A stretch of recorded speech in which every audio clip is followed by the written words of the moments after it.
Nini, everyone, Zabora here. I just woke up. Haven't brushed my hair. I don't care. This is what I look like. This is what my hair looks like. Accept it. So I had the idea of a 3-question witchy tag just because I really like the number 3. I really identify it. I use it a lot in my spell work. So why not go for it? So my questions were, what are your beliefs in gods or God or the concept of deities in general? What are your beliefs in magic, how it works, why it works, or excuse me, how it works, how you believe it works? And then the third question was why? Why do you hold these beliefs? Why do you think that this is the way it happens? Is this an encounter you've had, an experience you've had? What is it that makes you believe as you believe? Pretty simple, right? Not really. This is something you're really going to have to explore your own mindset on. So, yeah, let's go ahead and just jump into my answers.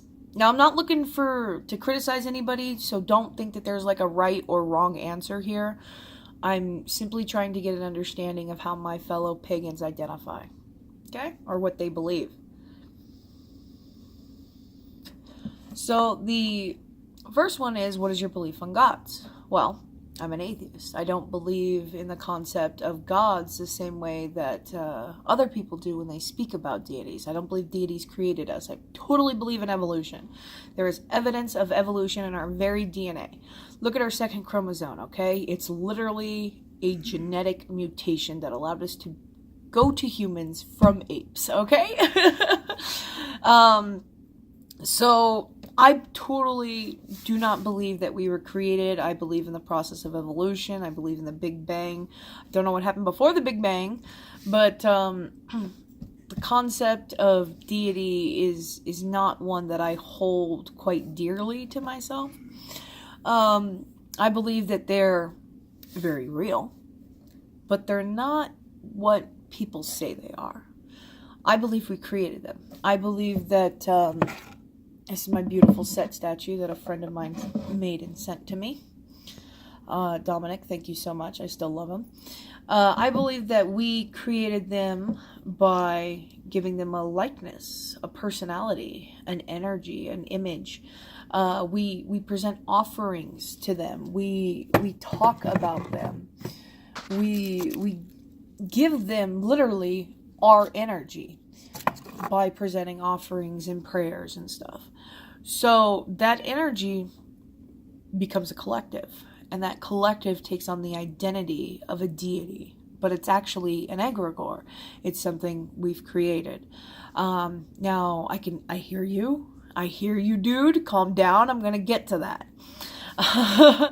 It's a conversation I've had a few times with a friend, and I will go over it. But for me, deities, there's no afterlife, there's no reincarnation, there's no real interaction with deity except when you're alive. I don't believe that there's an interaction with deity after death. I think that there's nothing. That's it. It's over. So, to truly interact with these deities, you have to be living. And that's kind of the whole point, is that living energy. Now, this is the part I was going to talk about. So, I had a conversation with a friend, thank you, Blue, about life itself and the pockets of energy that can be found all over the world that are ancient in feeling and are very powerful. And that's very true. There are these pockets of energy. Now, I wouldn't call them deities, although some people may identify these energies as deities. It's basically life itself, the way that I've felt when I've connected to it. It's almost like connecting with, like when you connect with the earth and you actually just feel like a deep, strong pulse. That's really just the way it feels. To me, these are more like unnamed nature kind of spirits. And I kind of really don't like using that term spirits, but that's basically what they are. They're just energy pockets that are natural. They're natural energy pockets. They're not something that was man created. And I think that's kind of why they feel a little different when I interact with it versus interacting with an egregore that a human created, a humanized deity.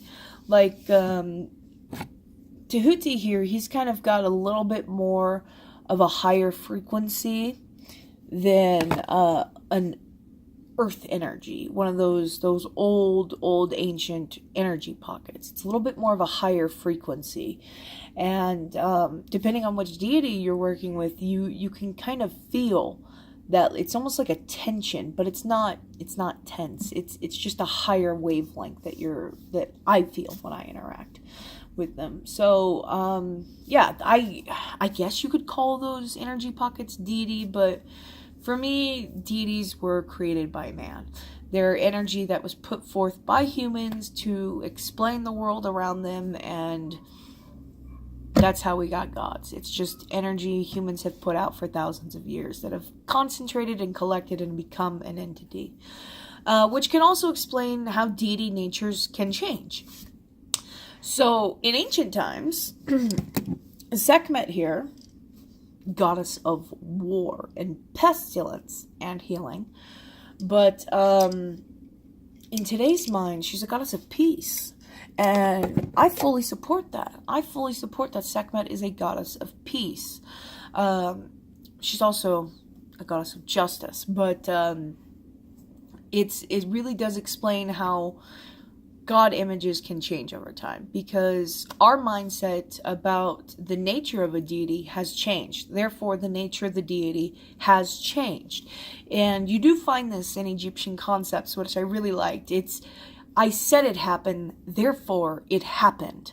And that's in all their spell work, and that's even something we use in today's mindset of spell works, because you always write your spells in the affirmative as if it's already happened. You don't put it in a time frame of, oh, I want this to happen.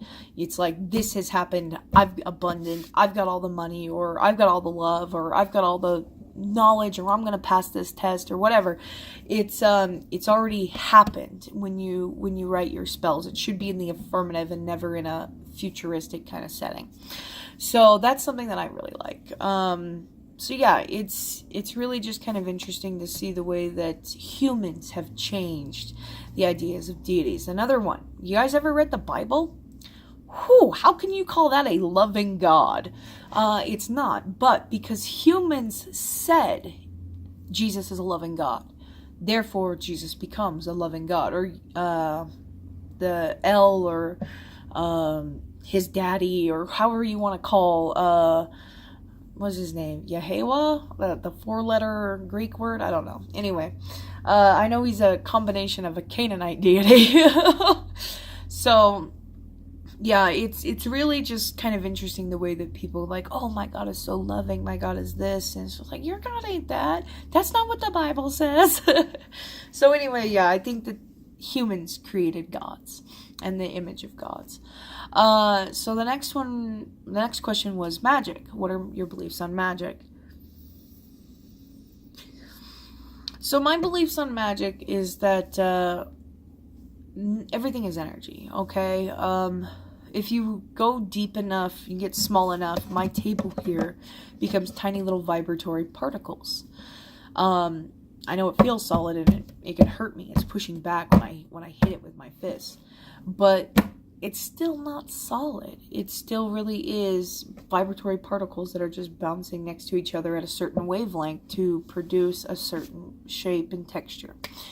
So since that's all energy, and you can change energy by applying different frequencies to it, I believe that that's what magic is. It's my will applying a different frequency to an object to manifest whatever it is I'm trying to manifest. Protection, love, money, whatever. So my beliefs on magic and how it works is that we are actually changing the wavelength slightly, not enough to actually alter the physical appearance of something, unless of course we're like pounding it or whatever.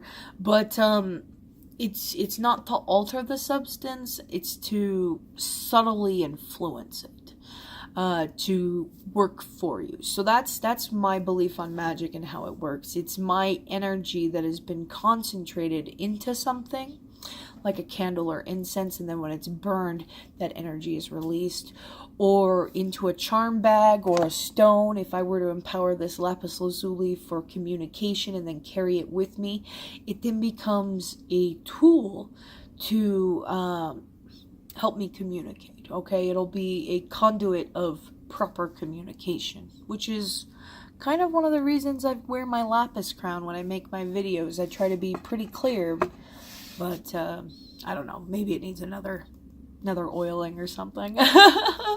So yeah, that's my beliefs on magic. It's just subtly influenced energy from the witch or magician or bruja or paledro, or however you want to identify. Okay, I say witch because I'm an English speaker, so that's what a witch is in the English language. It's an energy manipulator, and that's what magic is. It's energy manipulation to cause change, whatever your change is. That's the point of magic. So why do I believe this? Well, through studying the different concepts of gods, through interacting with different energies that identify as deities, as these entities, Sekmetuhuti, whatever.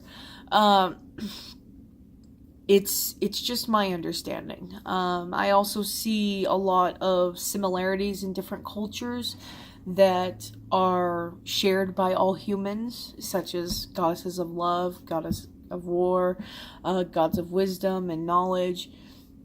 Those are all concepts that humans share. So there's deities that embody all of those things. That's why I believe we created gods. That's why I hold the beliefs I hold about deities. With magic, it's more experience. And just because I try to keep a more of a scientific mind when it comes to my magic, it's just, that's kind of the way I think that it happens. It's, we know this isn't solid. Even though it's solid, we know it's not solid. We know it's particles. We know it's vibratory energy. So it's my belief based on that when I create a spell and I include my energy into it and I do it correctly and with proper mindset and whatnot, because thoughts are magic. Your thoughts are energy. That is magic. It's my belief that it works that way because of how energy flows and energy manipulates. It's kind of like when you've got a wand, it's just wood, and pushing energy through wood is very slow. But if you were to wrap like a copper wire around it, copper conducts electricity very well, and it conducts energy very well. So that's why my wand, when I was Wiccan, was wrapped in copper, because it conducted the energy better. It just had a better flow about it. So that's why I believe magic is just energy, and it's just the manipulation of said energy through my own thoughts and my own will and my own concentration that I'm able to manifest magic. So 13 minutes and 30 seconds. Wow, took long enough for me to say what I believe, huh?